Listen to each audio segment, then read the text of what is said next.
qu'on va faire, Louis, c'est que chacun d'entre nous va se présenter. Comme ça, les gens, ils nous connaissent et on pourra aller de l'avant, tout simplement. Est-ce que c'est good pour toi? Ouais, super, parfait, on fait comme ça. Je te laisse commencer. Yes, bah écoute, moi c'est Louis du coup, je suis média buyer depuis maintenant 3 ans et demi. Je suis en train actuellement de monter mon agence en Suisse, principalement Suisse romande. Donc moi, vraiment, je cible tout ce qui est la partie les artisans, tout ce qui est comptabilité, finance. En fait, du moment où les entreprises, les gens cherchent leurs services sur Google, moi, en fait, c'est là, à ce moment-là, que je vais agir avec l'entreprise pour pouvoir les aider à faire de l'acquisition de clients et se positionner tout de suite au bon moment, au bon endroit un petit peu sur des gens qui cherchent en fait tout simplement leurs services pour les aider à croître et à augmenter leur chiffre d'affaires. Ok, ouais, donc en gros, c'est peut-être forcément les PME, les TPE à mettre de côté le bouche à oreille, qui est un canal d'acquisition très très peu prévisible, pour aller chercher beaucoup plus de prévisibilité dans leur activité, c'est bien ça. C'est ça exactement en fait. Aujourd'hui avec le canal un petit peu Google Ads, ça devient beaucoup plus prévisible. On a quand même une croissance qui peut être maîtrisée, contrôlée, calculer aussi son coût par acquisition et puis vraiment ne plus dépendre un petit peu de ces fluctuations que la majorité des entreprises elles rencontrent et qui font que le mois suivant en fait tout simplement elles savent même pas ce qu'elles vont pouvoir signer comme contrat quoi. Ouais, bien sûr, bien sûr. Écoutez, moi, pour me présenter, je m'appelle Zakaria. Euh, Ça fait 3 ans que je suis dans la vente. Là, actuellement, je suis head of sales et je suis coach en vente, mais aussi coach business. On accompagne les gens sur la partie closing, donc sur la partie vente tout simplement, mais aussi sur toute la partie structuration et scaling des entreprises. Donc, on a deux pôles, un pôle B2B où on cible principalement des infopreneurs, on les fait scale et sinon on manage leur pôle sales et un pôle B2C un petit peu où on forme les closers en place. Donc voilà, c'est ça. Si tu veux, en fait, pour mettre un petit cadre sur cet appel, ce qu'on va faire, c'est qu'on va parler de tout ce qui est acquisition, les problèmes que rencontrent les TPME, les PME, c'est le manque de prédictibilité dans leur process, dans leur structure. Ouais, Et on pourra en déboucher sur pas mal d'autres sujets parce que on n'est pas scripté plutôt. ouais. On n'a pas de trame, etc. Donc on va vraiment aller sur du feeling pur. Vraiment. Puis moi, du coup, comme tu es dans toute la partie sales, je pense que ça peut être intéressant pour ceux qui nous écoutent, que tu délivres un petit peu justement des conseils qu'ils peuvent directement appliquer aussi dans leur entreprise, en fait, autant bien leur partie commerciale que même un responsable d'entreprise qui va aller voir directement des clients et leur donner aussi quelques petits tips que toi, tu utilises potentiellement sur la partie infoprenariat et puis sur des challenges plus B2C qui peuvent être pertinents pour eux. Ouais, totalement. En tous les cas, mes process, ça s'applique principalement sur le monde de l'infoproduit, mais aussi ça peut s'appliquer en business physique et tout ce qui est en ligne, etc. Donc c'est quand même assez polyvalent et assez puissant à ce niveau-là. Donc voilà. Et Super. ouais. Écoute, aujourd'hui, voilà, est-ce que tu peux te détailler aussi un petit peu plus ce que tu fais? Parce que tu m'as dit que tu avais travaillé pour des gros infopreneurs aussi sur le marché francophone. Comment, voilà, aujourd'hui, on t'appelle, on dit, ouais, Zacharia, je vais faire une conférence, créer voilà, un challenge sur 5 jours. Comment toi, tu vas structurer ton pôle vente et voilà, apporter vraiment les résultats escomptés pour l'infopreneur, pardon. Oui, bien sûr. En fait, nous, on est spécialisé sur toute la partie management de celle-ci, non pas que les challenges, bien que c'est ce qu'on prend le plus souvent, c'est là où il y a le plus de cash et là où tu as besoin de plus de process, de structure, etc. Nous, entre autres, que ça soit, on va parler déjà de la partie evergreen, donc entre autres, les clients qu'on scale, en scale et qu'on gère par la suite leur pôle sales.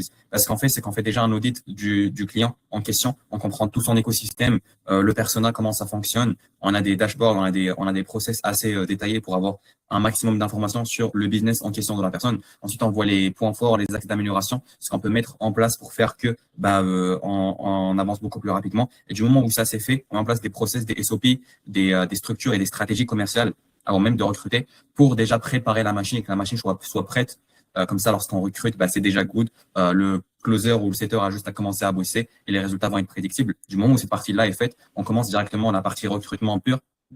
Sur cette partie-là, on a des process de recrutement assez poussés avec des appels de groupés, des process, voilà, des docs à remplir, etc. Donc, c'est quand même assez poussé pour recruter la pépite. Du moment où ça s'est fait, on fait des A/B testing de la personne en question. On voit est-ce que c'est un bon fit, déjà d'un point de vue humain, parce que c'est extrêmement important pour l'aspect management, mais aussi sur l'aspect professionnel. Est-ce que la personne est réellement compétente ou pas?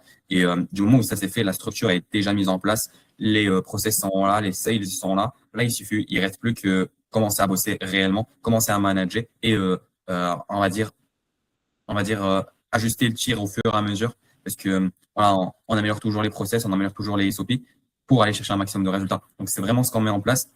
Maintenant, sur des challenges, c'est un peu différent. Ça reste en grosso modo la même structure, mais c'est légèrement différent. Ce qu'il faut aussi savoir, c'est que les clients qui viennent vers moi, c'est souvent des gens qui ont déjà des leads entrants. On a deux Donc, personas. On a un persona qu'en scale, en partenaire, entre autres, ils font déjà zéro et nous, on les accompagne jusqu'à ce qu'ils aient des leads entrants de manière très prédictible. Et du moment où ça s'est fait, ce sont souvent des gens qui stagnent parce qu'ils ont un taux de conversion très bas, des process pas si développés. Et du coup, ils ont atteint un palier où ils se disent, ah, OK, ben, je peux plus générer plus. J'ai pas la structure, j'ai pas les SOP, j'ai rien pour aller chercher encore plus de résultats. Ben là, on vient, on met des process en place, etc. Et on aide la personne en question à scale, le client en question à scale, s'il y a bien évidemment un fit dans les deux sens. Tu vois. Donc, c'est vraiment ça. Et toi, du coup, Louis, juste pour que je comprenne, là, aujourd'hui, les gens qui te rejoignent au sein de ton accompagnement, c'est qui exactement? alors, bah, principalement, comme je le disais, c'est vraiment toute la partie des acteurs, on va dire, de l'économie PME, TPE, principalement. Généralement, on voit que sur le marché, principalement suisse, francophone, souvent les agences, elles aident souvent les leaders un petit peu du marché, généralement, sur tout ce qui est l'acquisition client avec Google Ads, etc. Nous, en fait, l'objectif, c'est vraiment d'aider aussi ces petites PME qui aujourd'hui génèrent quelques dizaines de milliers de francs par mois, en fait, francs suisses comme je suis en Suisse, ou ça peut être euro. Et derrière, on va vraiment les aider à créer leur écosystème Google. Donc, ça va être une optimisation de leur fiche Google My Business, tout ce qui est la partie vraiment Google Ads. On va leur créer aussi comme un site web, donc ce qu'on appelle une landing page, qui va vraiment permettre d'optimiser le taux de conversion. Parce qu'aujourd'hui, si vous payez du trafic derrière, on veut surtout pas qu'il se retrouve sur votre Instagram ou votre Facebook et en fin de compte, il était dans le métro et il sait plus pourquoi il avait cliqué sur votre annonce, mais vous avez payé derrière.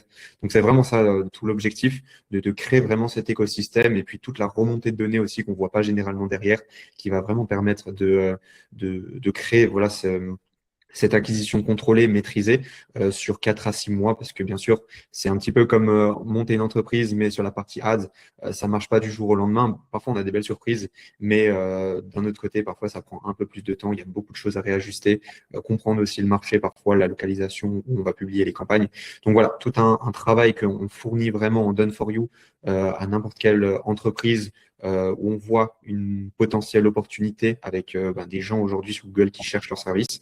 Et ça va vraiment permettre, eux, d'apporter cette sérénité, on va dire, sur l'acquisition de clients qui aujourd'hui, comme je le vois, principalement beaucoup en Suisse parce qu'ils sont un petit peu en retard au niveau digital, mais aussi sur la partie francophone, en fait, on se rend compte que généralement, énormément de PME dépendent du bouche à oreille, mais aujourd'hui, on peut le dire, elles sont pas très bonnes en business dans le sens où elles n'arrivent pas à faire vraiment une acquisition de nouveaux clients, en fait, de manière régulière, stable et contrôlée.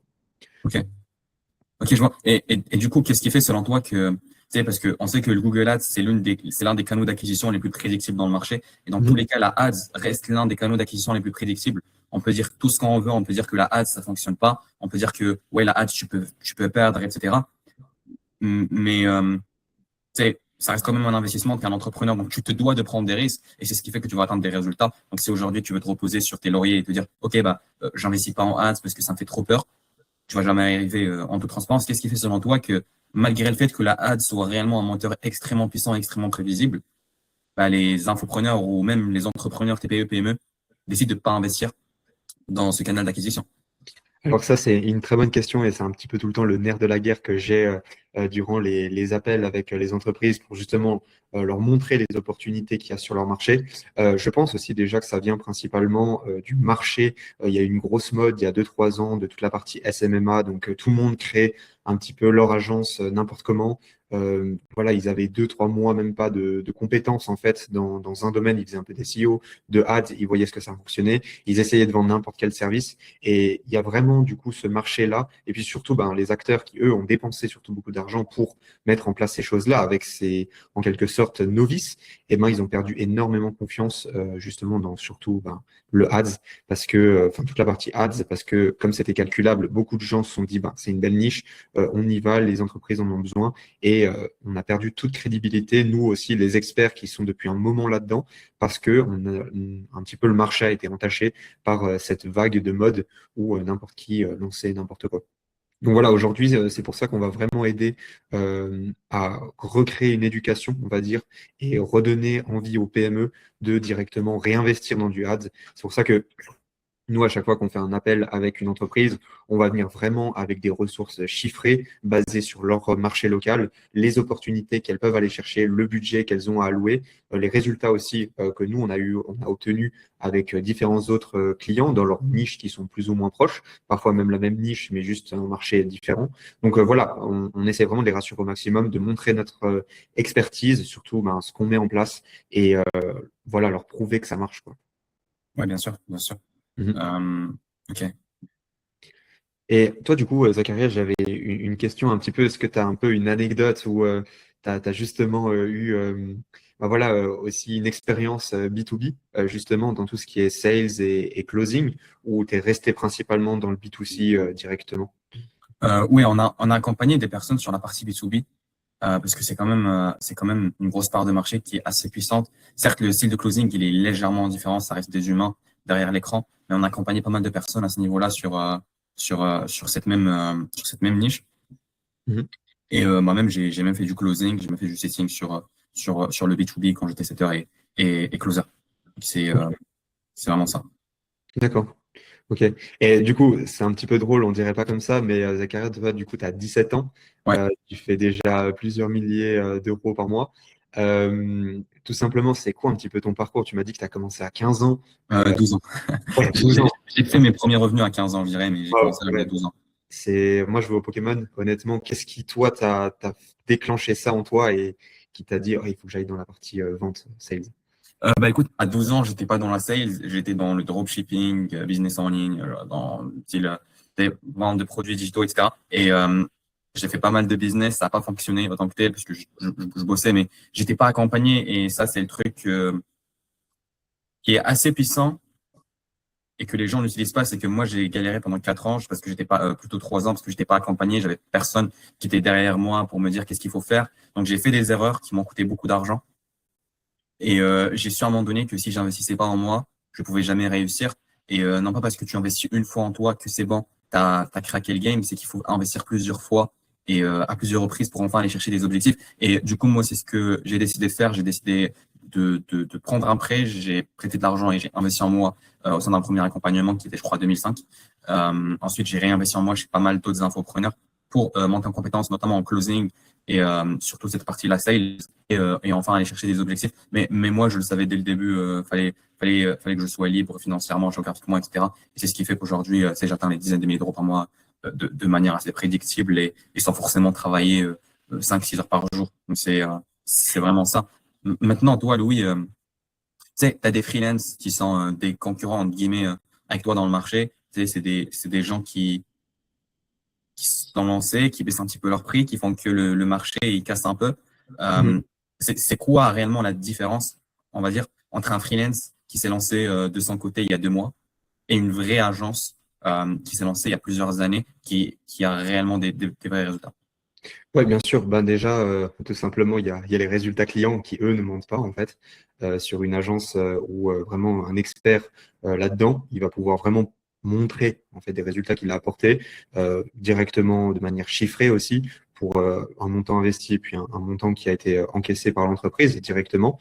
Je dirais aussi un novice, il va utiliser aujourd'hui, comme on le voit, il y a beaucoup l'IA, il y a beaucoup toute cette mode aussi. Et puis, voilà, je trouve que même pour aujourd'hui un novice, ça devient assez compliqué sur ce marché, dans le sens où même l'IA aujourd'hui, avec l'expertise que moi j'ai et du coup ces expériences, ces années d'expérience un petit peu qui m'ont forgé, qui ont réussi à prendre le marché, l'IA va vraiment rester en surface à chaque fois.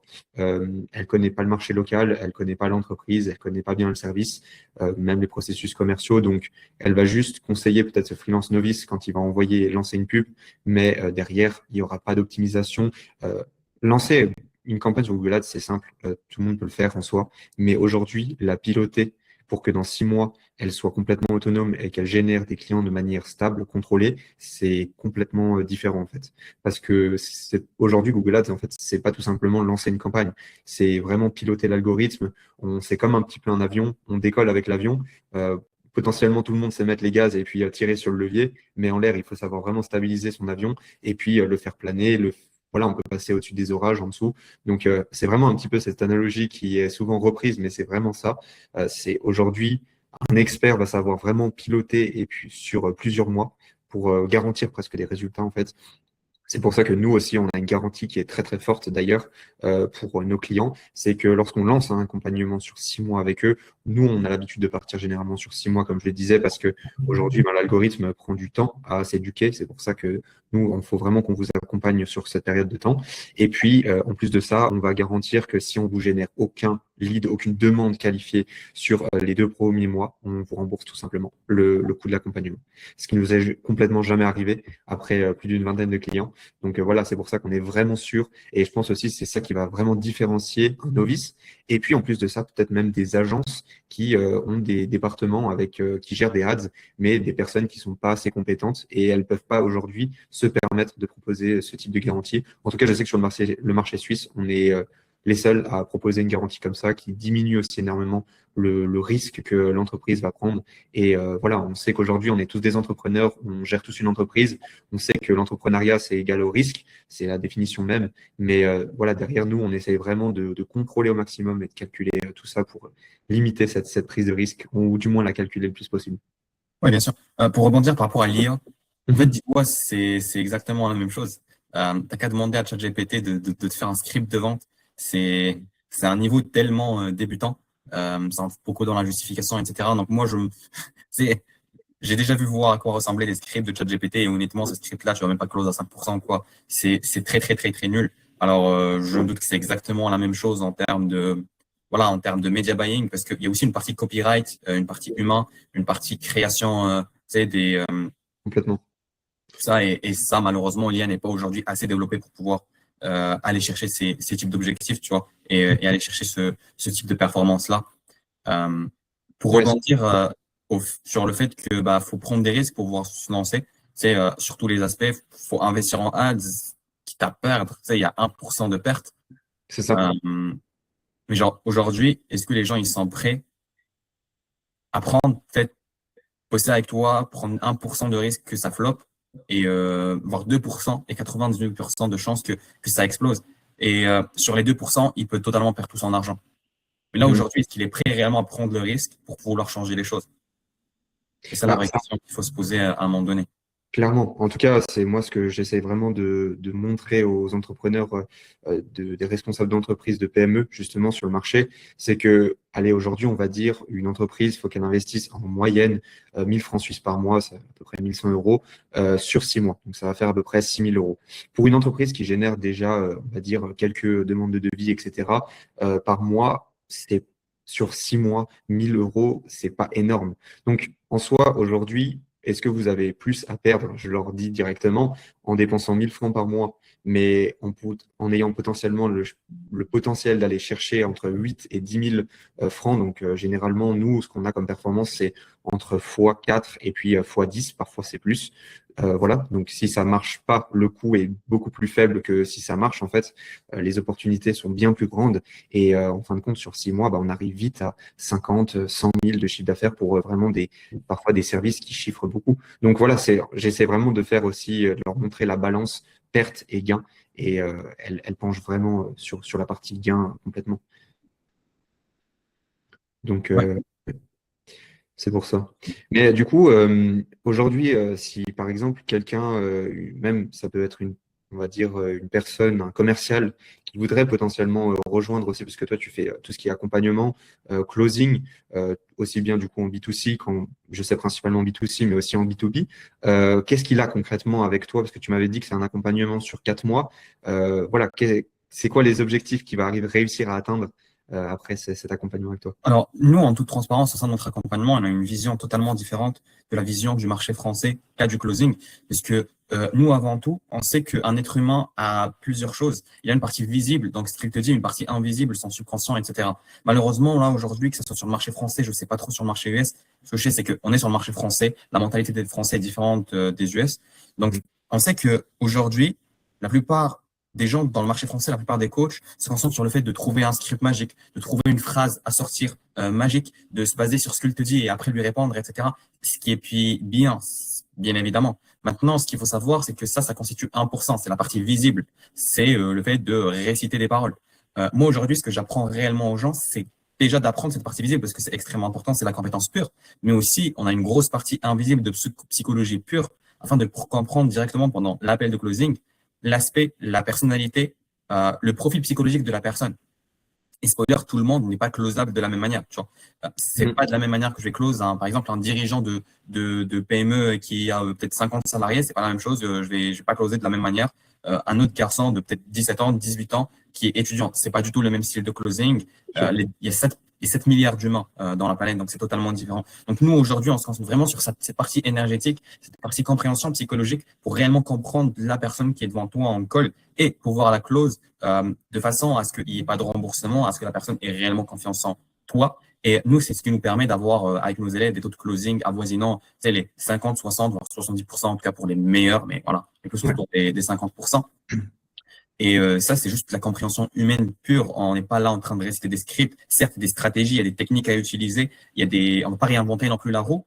Il y a des choses qu'on utilise, que d'autres coachs utilisent, mais nous, on a un gros plus, qui est cette partie-là, neurovente, psychologie, aspect énergétique, mindset et remise en question. Donc tout ça, c'est des points qui font que on arrive quand même à close beaucoup plus que tous les autres closers du marché, et en tout cas pour la majorité.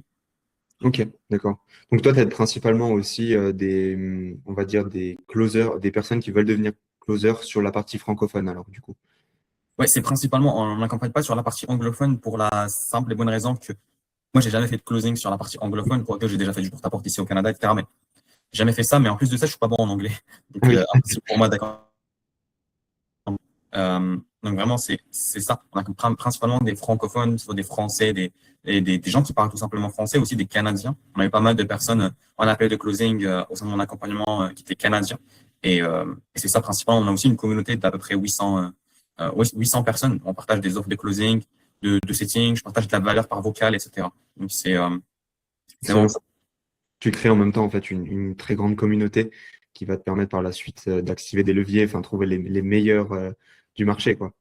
Exactement. Donc, nous, l'objectif, c'est de créer l'agence Sales top 1 sur le marché français. On en est encore loin. On a des concurrents qui sont beaucoup plus gros que nous. Et ça, on en a conscience. On sait qu'on n'est pas les meilleurs dans notre marché, mais on a les dents les plus acérées de notre marché. Donc, on va tout mettre pour aller chercher ces objectifs-là. Et ouais, déjà, la communauté, c'est quand même un sacré levier. Quoique, tu sais, 800 personnes sur un groupe WhatsApp, c'est pas énorme. On peut aller chercher beaucoup plus que ça. Et, et ça, on sait qu'on peut aller les chercher. Comment aller les chercher? Surtout. Ouais. C'est ça le plus important. Faut faire des ads. Ouais, bien évidemment, on va run du Meta Ads sûrement dans pas très longtemps. Là, c'est que juste avec WhatsApp, on n'a pas accès aux anciens messages, ce qui est plutôt dommage. Je ne veux pas aller sur School, donc on est en train de penser à une stratégie pour run du Ads sans forcément perdre de la rétention, Bien sûr. rétention de membres, etc. Ok. Et toi, du coup, alors c'est assez drôle, on a vraiment deux marchés qui sont complètement différents. Comment tu vois, toi, un petit peu là dans les futures années sur le marché francophone, le marché du closing? Est-ce que tu penses qu'il y a de plus en plus d'acteurs qui vont venir s'ajouter, ou est-ce que, contrairement, ben, il y a vraiment les meilleurs qui vont sortir du lot et vont absorber vraiment tout le marché? Alors, tout le monde dit ça, moi j'y crois pas du tout, parce qu'un closer, il a 24 heures dans une journée, même s'il prend 10 appels par jour et il pourra pas tenir le coup pendant très longtemps, il va avoir toujours 24 heures. Et les infopreneurs, il y en aura toujours de plus en plus. Le marché est en train de s'agrandir. Il y a chaque fois des gens qui rejoignent le monde du closing, le monde de l'infoproduit. Donc, il y a de plus en plus d'infopreneurs.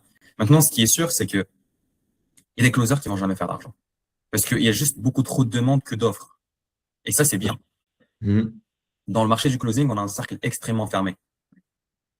Tout le monde se connaît dans le monde du closing.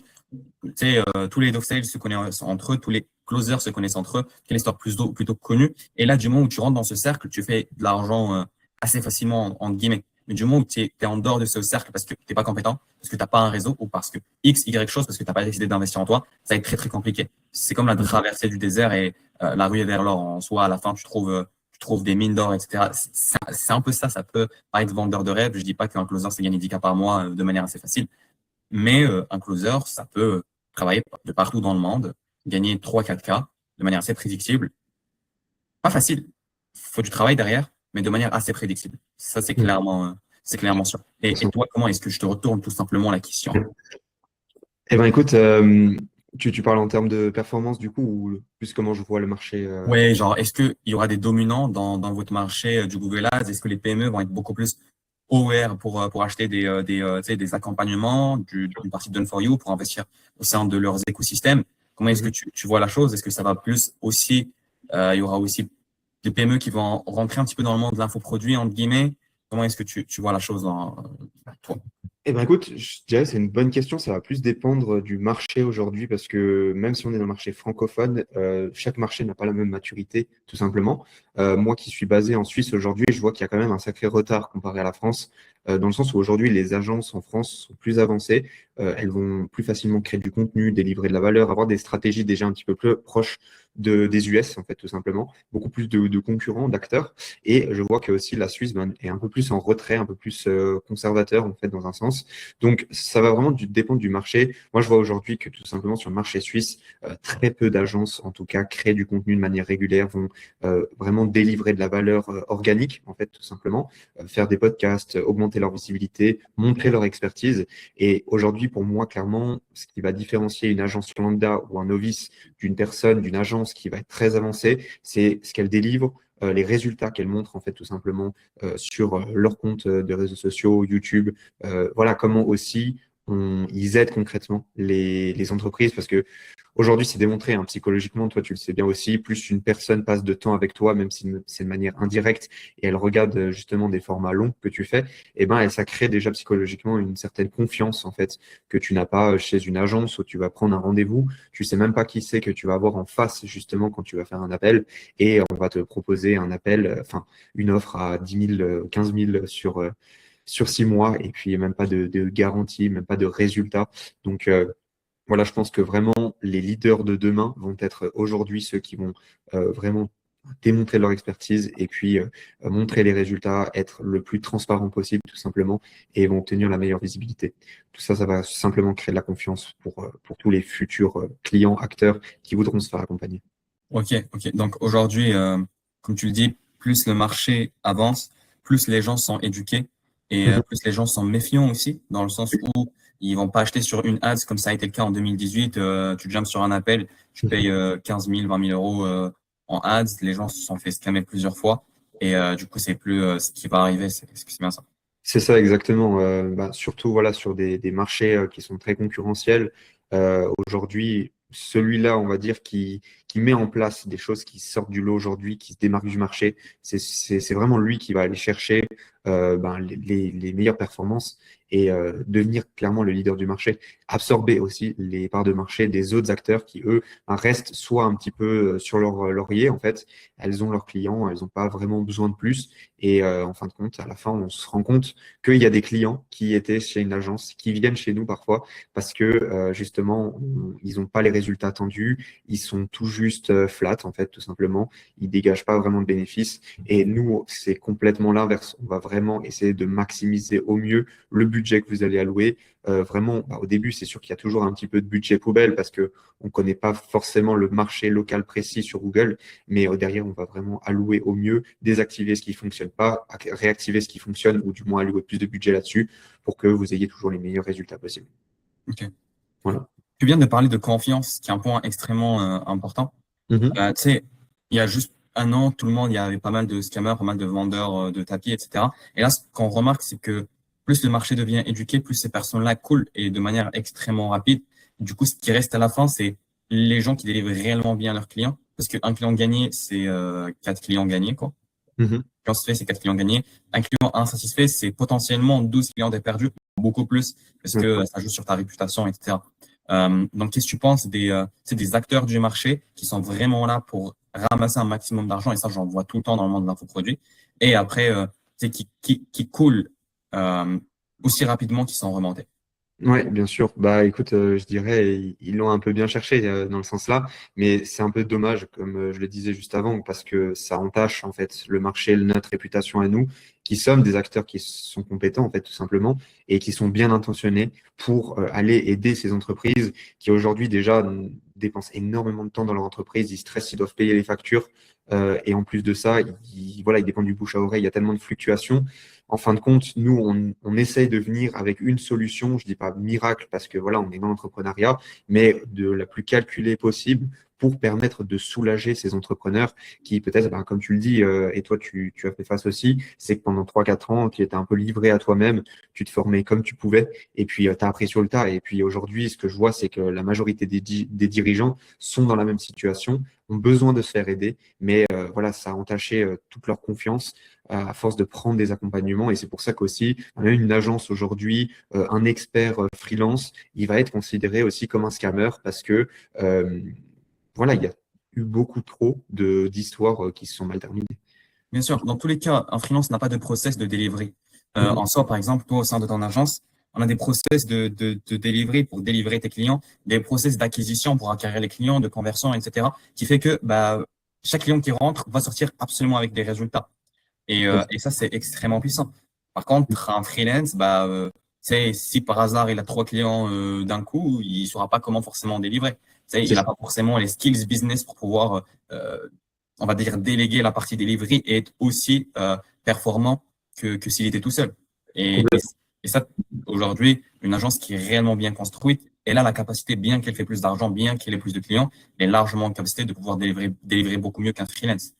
Bien sûr, et c'est en fait c'est un petit peu notre vision. C'est pour ça que moi j'ai créé aussi cette agence Adform, dans le sens où on ne se contente pas de juste 3 clients comme un freelance qui va aider, voilà, à côté d'une activité qu'il a quasiment à 100%. Moi, le but, c'est vraiment qu'aujourd'hui, je vois que la majorité des PME, principalement en Suisse et même en France, elles ont besoin d'aide, en fait, sur tous les départements. Comme tu disais, c'est un peu, je dirais, des freelances qui ont monté eux-mêmes leur entreprise, mais qui aujourd'hui, ben, n'ont pas les bonnes stratégies, n'ont pas les bons processus. Et maintenant, comme tu le sais, ben, chaque département et chaque spécialisation devient quasiment un métier à part entière. Bientôt, enfin, le SEO, le référencement organique, c'est un métier à part entière. Les ads, c'est un métier à part entière. Le closing. Et donc aussi, elles peuvent pas être bons partout. Donc voilà, sachant que c'est majoritairement ben, de la génération des boomers qui n'ont pas eu forcément accès autant à l'information que nous. Donc il y a un gros retard à rattraper. C'est pour ça que on fait le maximum pour pouvoir les aider, délivrer toujours aussi bien qu'on ait un client, 5, 10 sur le même mois. Nous, c'est vraiment notre objectif, c'est d'aider tout le monde au même niveau. Oui, bien évidemment. Bien évidemment. Et, Euh, et toi, ouais. Zakaria, du coup, quand par exemple tu prends aussi plusieurs clients que tu vas accompagner sur un mois, est-ce que tu as aussi une capacité, comme une agence quelque sorte, d'absorber ben voilà, entre 5, 10, 20, 30 clients? Ou est-ce qu'aujourd'hui tu dois faire quand même du cas par cas et tout simplement ben, allouer plus de temps pour chaque personne? Alors, 20 clients d'un coup, je crois pas qu'on est en capacité de le faire, mais Mhm. absorber au-delà de 10 clients, entre 10 et 15, on va dire, on est largement en capacité, en tout cas dans notre situation actuelle, de pouvoir le faire.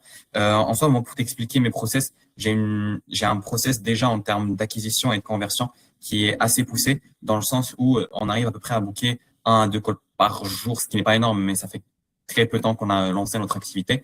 Donc, Mhm. et c'est full en organique, il n'y a pas de ads, rien du tout. Et on a aussi des process de conversion avec des CRM, des SOP, des process ultra bien structurés. Je prends beaucoup de calls de closing. Ensuite, du moment où on arrive à closer la personne pour qu'elle rejoigne notre accompagnement, cette personne-là a directement un appel avec moi en one-on-one, tout simplement pour que je puisse prendre 1 à 2 heures avec elle, décortiquer tout son profil psychologique, analyser les points forts, les points faibles, qu'est-ce qui fait qu'elle va pouvoir atteindre ses objectifs. Sinon, c'est quoi qui va la bloquer? Et moi, ça, j'arrive à le cerner grâce à mes compétences en vente ainsi qu'en psychologie. Et du moment où je trouve ça, je crée un SOP adapté à la personne en question que j'ai rédige, etc. Je lui envoie toutes les informations qu'il faut, sur quoi il faut travailler, son profil psychologique. Comme ça, lui, au moins, il connaît qui il est. Et ça, c'est la première étape. Ensuite, à la suite, on a une associée qui s'appelle Kenza. Cette associée-là, elle a aussi fait beaucoup d'argent grâce au closing. Elle a généré entre 12 et 15 cas par mois. Elle a fait les plus gros challenges francophones, Marcus Lorenz et j'en passe. Et elle a même placé des clients chez ce type d'infopreneurs. Et là, elle aussi, elle accompagne à ce niveau-là. Donc, elle, c'est sur des accompagnements groupés. On a des accompagnements groupés assez restreints dans le sens où on ne prend pas énormément d'appels, énormément de personnes en appel groupé afin qu'on puisse réellement aider les gens au maximum. Sur les appels, on va aller chercher sur plusieurs axes les points pour aller chercher les objectifs le plus rapidement. On va pas se tarder sur des points inutiles. On va vraiment aller chercher sur les points les plus importants, comment trouver une offre, comment réellement closer, comment réellement comprendre la psychologie derrière. Et là, directement, en l'espace d'1 mois, mes closers deviennent plus forts que d'autres closers dans le marché qui étaient là depuis 1 an, littéralement. Ok. Et ça de manière assez rapide, tu vois. Du moment où tu me mets un de mes clients sur un appel de closing, il a littéralement 50% de chance de close. D'accord, ok. Wow. Et voilà. Après, bien évidemment, il y a un travail derrière il y a aussi d'autres process pour l'aider au maximum. En tout cas, on a un truc qui est fait pour avoir des résultats, parce que Ouais. nous, c'est très important pour nous, la delivery. Chaque client qui rentre, du moment où il fait réellement les actions qu'on lui demande, a absolument, systématiquement des résultats. C'est Ok. juste obligé. C'est impossible. C'est- Ouais, bien sûr. Non, non, c'est excellent, ça rassure aussi parce que on sait que souvent les personnes enfin, plus le B2C, c'est des personnes qui forcément viennent un peu parfois d'un milieu qui est pas du tout entrepreneurial et voilà, elles ont besoin d'être encore plus rassurées pour justement se lancer et puis jeter dans le grand bain, comme on dit. Exactement. Donc nous, on les accompagne de A à Z. Là, moi, actuellement, je me concentre principalement sur des closers qui ont déjà assez des formations.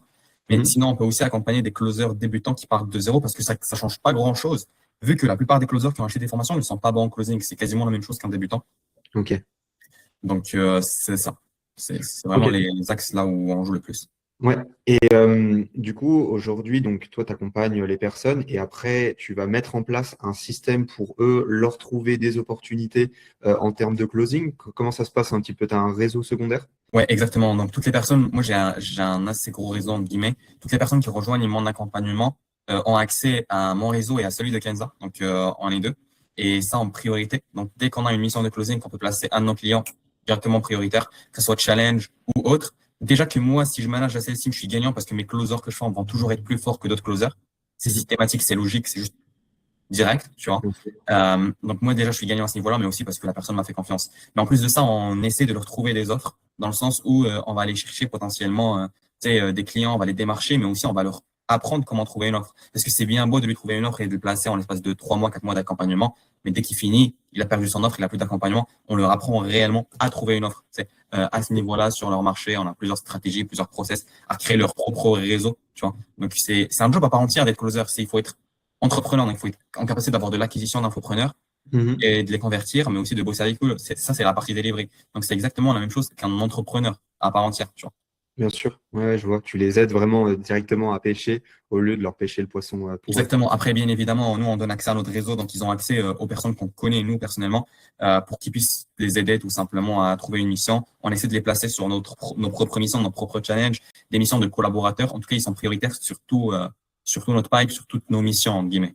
Ok, excellent. Puis toi, de toute façon, tu as aussi une réputation à tenir parce que si tu places des closers, ben, tu sais qu'ils sont compétents et qu'ils vont apporter des taux de vente en fait élevés aux infopreneurs justement. Donc, Bien euh, évidemment. Moi, je suis plus perdant à, ouais, je suis plus gagnant à ne pas placer un closer qu'à le placer qui ne fasse pas de résultat. Pourquoi? Parce que un closer, je lui vends mon accompagnement, ok, c'est good, mais un infopreneur, c'est quelqu'un que je bosse avec lui depuis très, très, très, très longtemps. Si le closer ne performe pas, il me fait perdre plusieurs dizaines, voire plusieurs centaines de milliers d'euros. Ouais. Donc, nous, c'est très important pour nous qu'il performe. Pour ça, on les forme au maximum.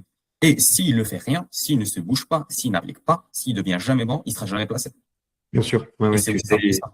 tu as, encore un filtre à la fin finale qui te permet vraiment de dire bah, go ou alors il faut que tu continues à performer, quoi. Bien sûr, déjà quand ils viennent en appel de closing avec moi, il y a des gens avec lesquels j'ai pas envie de bosser, même s'il est prêt à payer, je ne bosse pas avec Ouais. lui. Ça, j'ai déjà fait un appel aujourd'hui euh, avec quelqu'un qui avait beaucoup trop de croyances limitantes, etc. Je l'ai pas pitché. Hein. Mhm. Ouais, C'est pas forcément, ça va être chiant à délivrer, donc il va me faire beaucoup perdre trop de temps et beaucoup trop d'énergie. bien Ça sûr. m'intéresse pas, tu vois. Ouais. Donc ça, c'est quand même un truc important à tenir.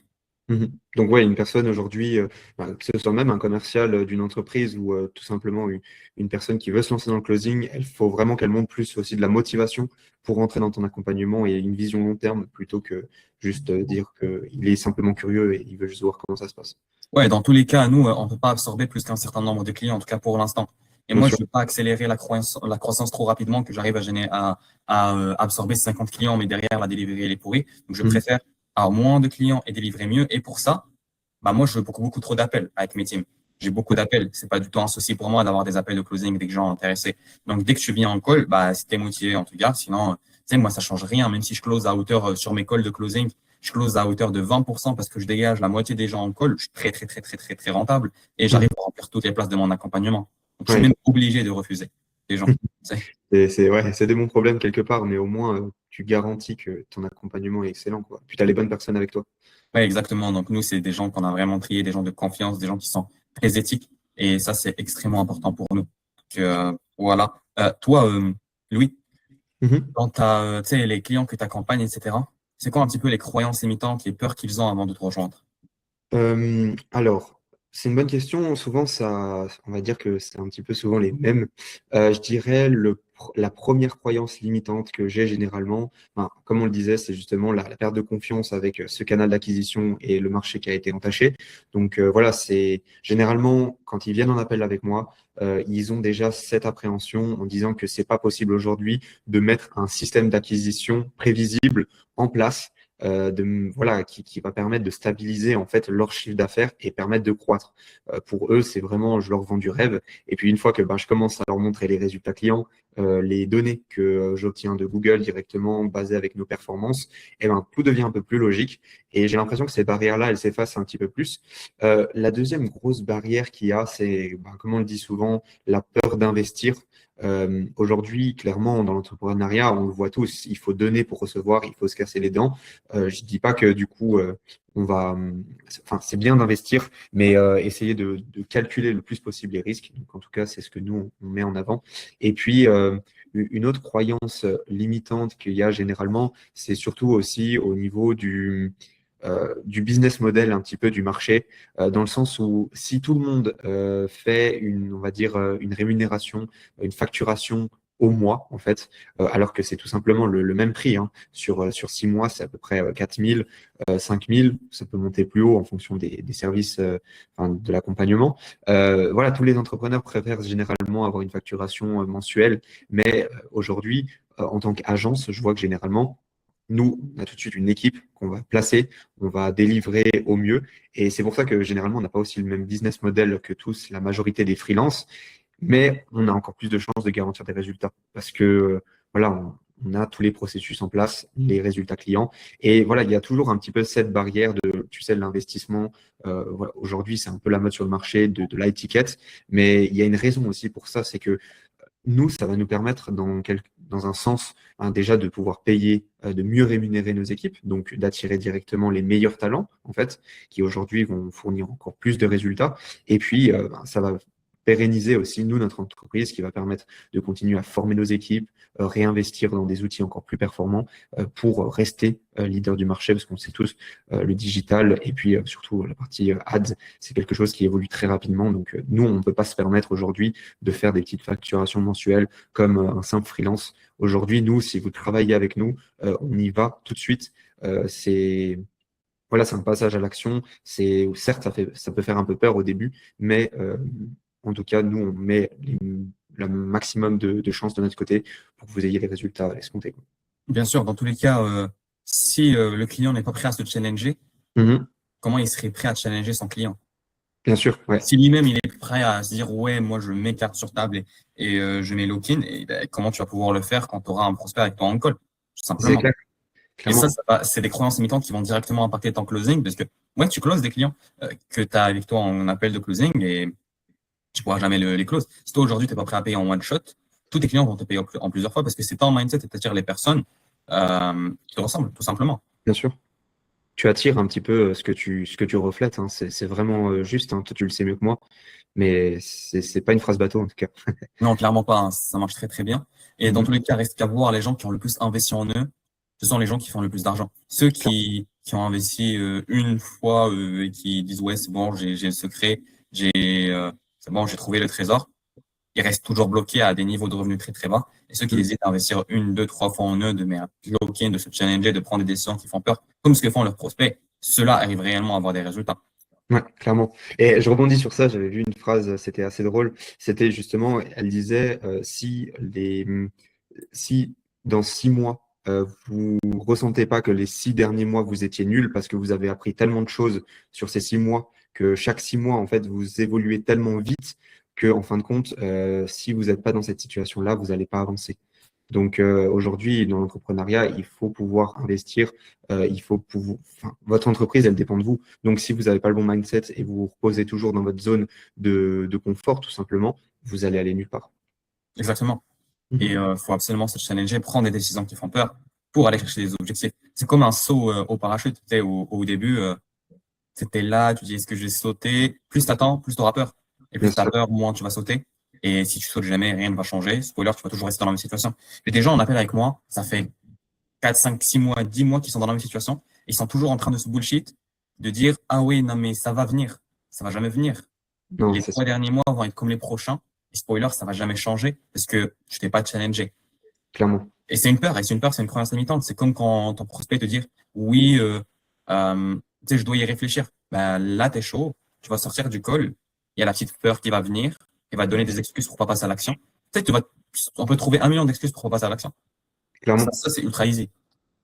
Ouais, c'est un mécanisme un petit peu de défense inconscient qu'on a dans le cerveau, hein. C'est toujours ça, sortir de sa zone de confort. Dans le temps, c'était un danger. Donc, en fin de compte, on est juste guidé par nos émotions tout le temps.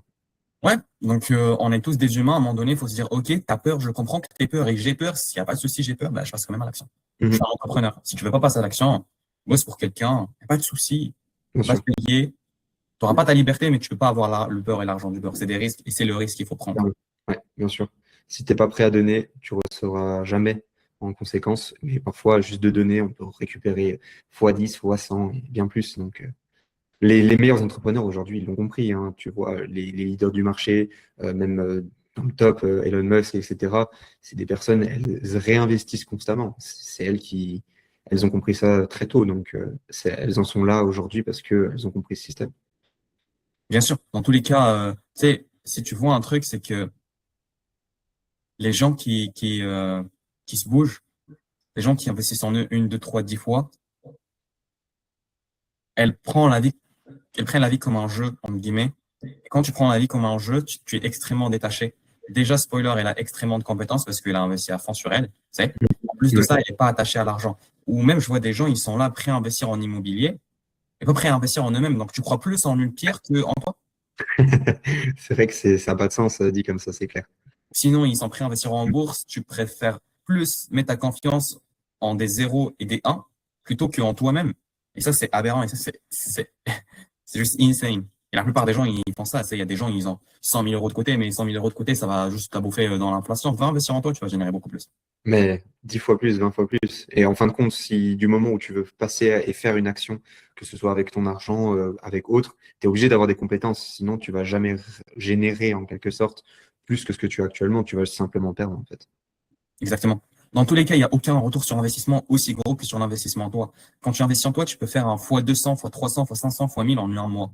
Ce qui est Mhm. juste énorme. Ah Il n'y oui, a aucun actif, même le Bitcoin n'a pas fait ça en l'espace de quelques mois. c'est ça. Ouais, je suis d'accord. Puis ouais, non, bien sûr, c'est mathématique hein, presque. Enfin, c'est contre-intuitif quand on va le faire. On sait tous que c'est compliqué, mais c'est vraiment vrai. C'est pas du tout bateau, hein. Mais en plus de ça, faut voir un truc, c'est que là, tu fais confiance en la pierre. Tu fais confiance en immobilier. Ta maison coûte 200 000, tu l'as acheté 200 000. Dans 10 ans, elle va coûter peut-être 300 000. Ça fait un plus 50%. Aujourd'hui, si tu investis en toi, 2000.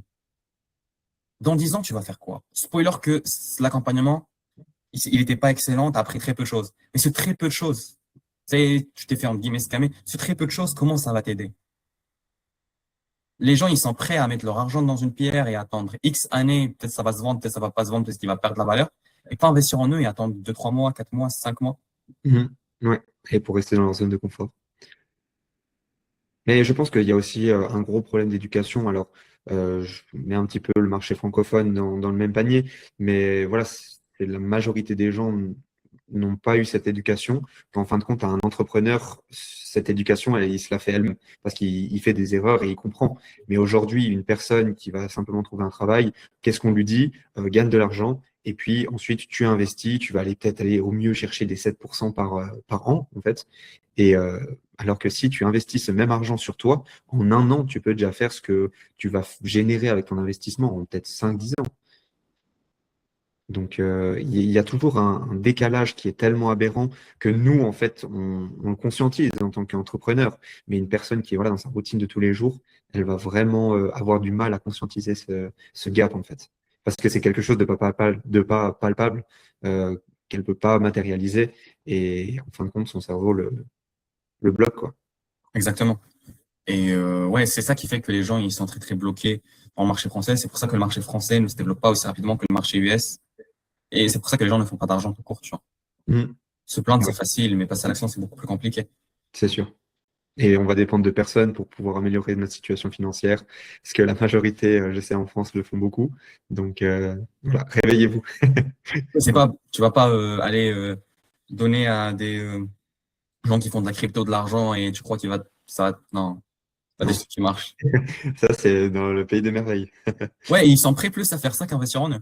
C'est Ah, toujours mais ça. clairement, bien sûr. Bah, après, parce qu'investir en soi, en fait, les gens aussi, ce que je me suis rendu compte, c'est qu'ils sont pas prêts à travailler plusieurs mois, peut-être parfois pour certains plusieurs années, sans résultat direct, en fait. Et comme notre société aujourd'hui nous pousse tellement à avoir tout de suite ce qu'on veut à l'instant T, eh ben, il y a ce décalage qui fait que il y a uniquement le top 1%, voire 0,1% de la société qui arrive à se réveiller et puis à aller de l'avant.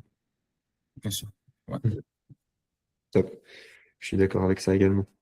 Super. Eh ben, écoute, Zacharia, est-ce que tu avais encore d'autres sujets que tu voulais aborder? Ouais, c'était good pour moi. Excellent. Bon, en tout cas, c'était cool d'échanger avec toi. Je Euh, je pense qu'on a un beau parcours à faire devant nous, donc on va tout arracher, hein, comme on dit. Exactement, on arrache tout. Excellent. Passe une belle Merci soirée. à Ciao. toi. Bye, arrache tout. Bonne journée.